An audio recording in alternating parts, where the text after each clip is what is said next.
I'm actually delighted to be here today because, as I said yesterday, the whole theme of Convivencia is something that's really close to my heart. So how many of us here believe in Concreancia so far from what they've heard this morning?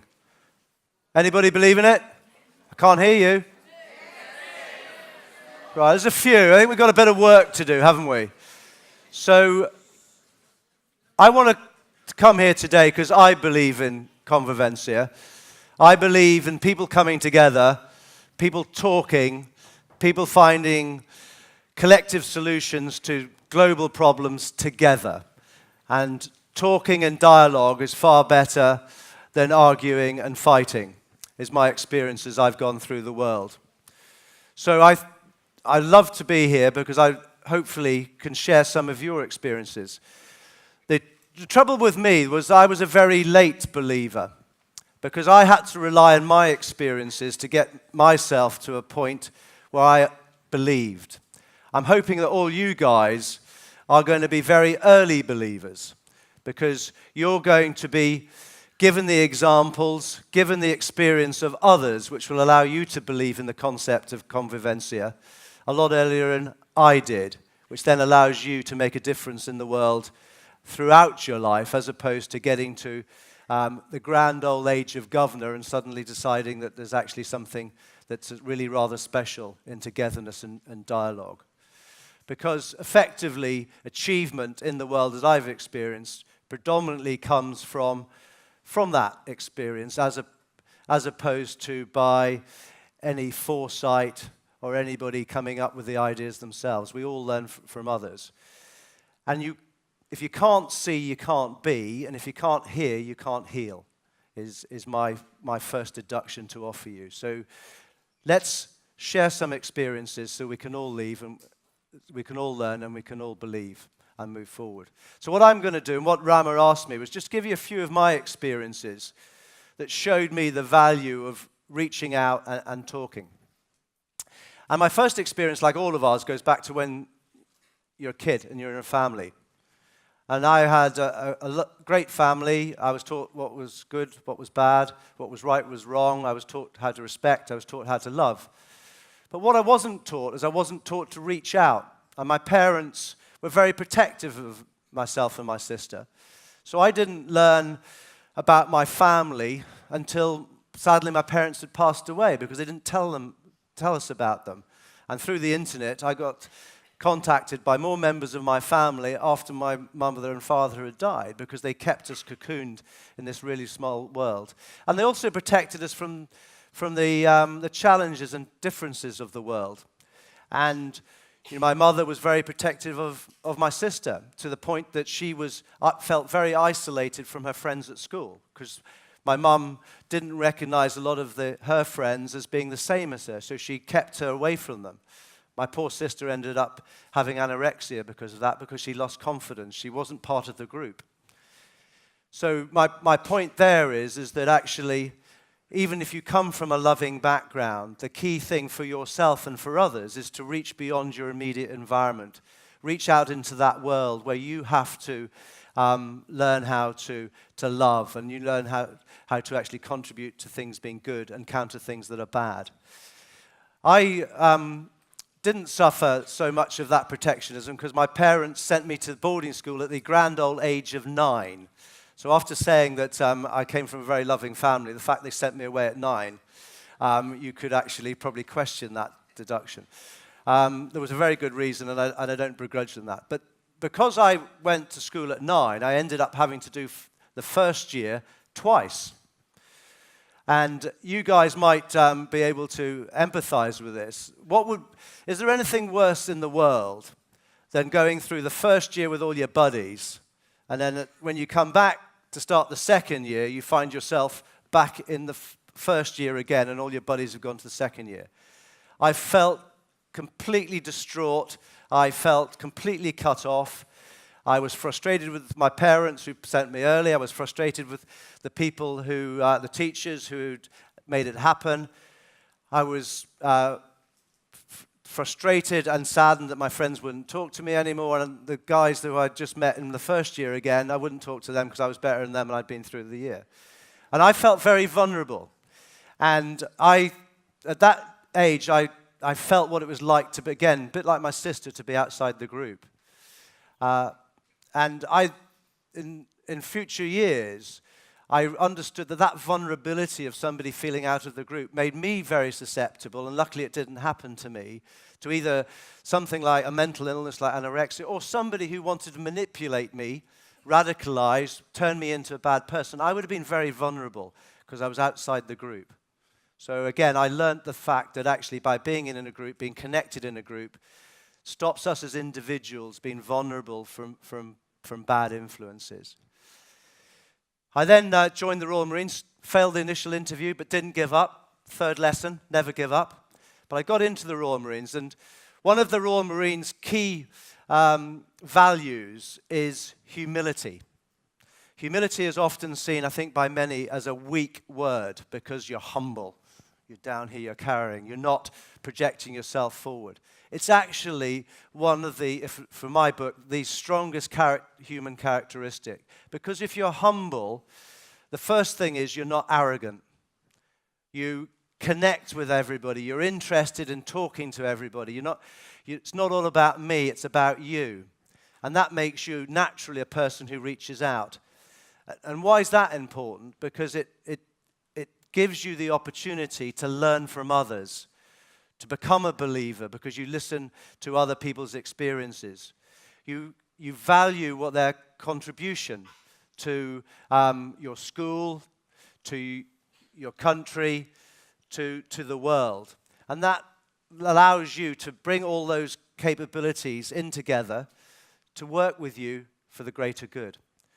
Because you're not arrogant, you don't think you can do it on your own. And also, if you're not arrogant, you don't feel you live in the perfect world. Gibraltar's a wonderful place, but it's not perfect. And if you're humble and you admit that, you admit you've got challenges, and that makes you 2 or 3 steps forward to actually dealing with those challenges, as opposed to walking around and saying everything's perfect. So, humility is very important, which gives you an empowering position in life.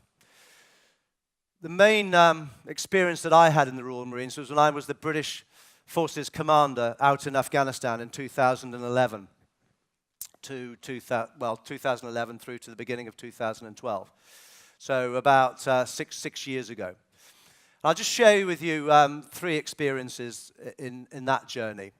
Before I went out, I was sitting in a meeting, very dull meeting in the Ministry of Defence in London, as most of them are. And I was sitting beside a man who worked from the Home Office, who was responsible for looking after the engagement with the ethnic minorities in the UK. You've probably heard on the news this PREVENT strategy, i.e. preventing people becoming radicalized. He was responsible for that. And halfway through the conversation, he was clearly getting very upset with what this general was saying. And the general was saying how wonderful the Ministry of Defence was about communicating what it was doing, why it was doing it, and how effective it was. And he said, the guy's talking complete rubbish in my ear. And I said, why is that? He said, well, I've been trying for 10 years to get a military commander to go to talk to the Pashtun community in Birmingham, 40,000 Pashtuns, who all come from Pakistan and Afghanistan, and explain to them we're going to Afghanistan not to kill people, but to give people a better life. And explain to that community why British forces are going to Afghanistan. Take them to the other side of the story from what you see in the televisions of bombs going off and bullets being shot. So in 10 years, we hadn't sent one general up to Afghanistan. So it's not surprising that the Pashtun community didn't understand and therefore wasn't going to support, in large part, what the British government, what the British Armed Forces were doing in Afghanistan. So I was the first one to go there. So that's my first thing. If you don't reach out to people and explain what you're doing, then how can you expect them to support you?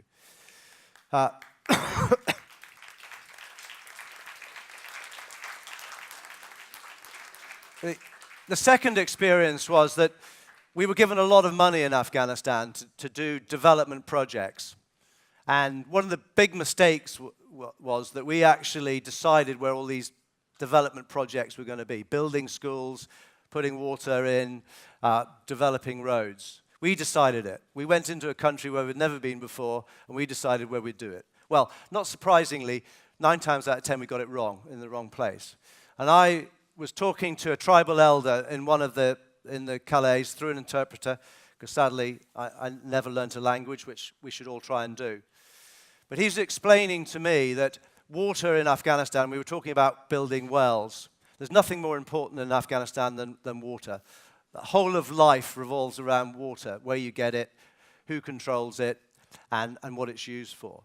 And he said, if you come into our village and build these 3 new wells that you're proposing in these 3 places, you'll completely distort our whole society, because overnight you're going to change the life force, which is the water, and our society just isn't going to be able to cope with that. And I can't allow you to do that. And that's why some of our young men are going to stop you doing it by using force. So in that conversation, he said to me, don't you put the wells in, just give me the money and I'll develop my own well at the rate that my society can actually cope with it, and that will move my whole community forward, which is what we did. And the final thing is that on a personal level,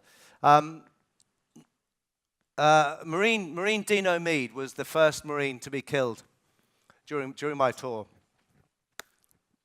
I still get very, very upset about it if I don't prepare myself to talk about it. But Dino was a lovely young man, and I never knew I met Dino when I was going on one of my tours around one of the checkpoints. And I was chatting away with him, and we were talking about why we were here, what he was doing, the risk and the challenge that he was facing. Talked to him for 5 minutes, didn't think any more of it, and then carried on and talked to a load of other people. A week later, Dino was killed by an improvised explosive device, and sadly was blown to pieces. 3 days later, we had a repatriation service in the checkpoint where he was there just before we sent him back home to be buried with his family and friends. And one of his mates came up to me and said, you know, you talked to Dino. I didn't, because I didn't know that was his name, and I didn't know I'd actually connected with him. And as soon as I knew that I had talked to Dino, it was like a dagger being stabbed into my heart, because I was then personally connected with Dino in a way that I hadn't been before. So we had a connection, which meant we were bonded, we were together, we were as one, so to speak. And the power of actually reaching out and establishing a relationship with somebody allows you to work together for the greater good in a way that if you don't talk to each other, you can't. You don't understand each other, you can't harness each other's abilities. So my lesson there was that just by touching Dino for 5 minutes, we had connected. Roll forward a year, I was at a concert, because we used to get the families in. We had Royal Marine Band concerts, and we'd bring the families of the guys that we'd lost in Afghanistan. And I was going to recount this story to Dino's mum, saying that, you know, I spoke to him before he died, etc., etc. And she said, I know, because he'd told her. And the power of what you said to Dino, who was feeling vulnerable and feeling exposed, that helped him. And I felt really good about that. So,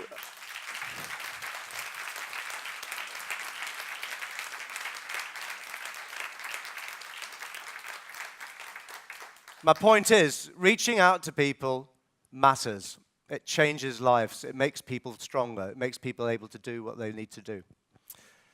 So my eureka moment was when I came to Gibraltar, and I'd gone through all these experiences. I hadn't quite got it. I hadn't quite got what togetherness was. And then I saw the center of gravity, the most important thing about Gibraltar, which is its inclusive, respectful, and mutually supporting community. Roman Catholic, Jewish, Hindu, Islam, all working together. Nowhere have I been in the world, on one main street, do you have those communities mixing in the way they do. And that was a revelation to me. And then when you see what Gibraltar has achieved by harnessing that remarkable 30-year journey built upon that integrated, respectful community, That was so powerful for me. And that's why in the convent, when Mommy Levy, who was the first civic mayor in Gibraltar, I expect a lot of you know him, when he sadly passed away at Christmas. That's why we put a candle, a unity candle in the convent in his memory, because he was one of the main architects that brought the communities together. And some of you might have seen that famous picture of him standing there as the mayor with the rabbi, the bishop, the imam, all working together for the greater good. So we put a candle in the foyer of the convent, which you can see through the door. We light it each evening at last light to celebrate the fact that inclusive, respectful, and mutually supporting community has survived and prospered for another 24 hours. But we blow it out at midnight because we have the humility to know that that isn't always going to be the case unless we work at it.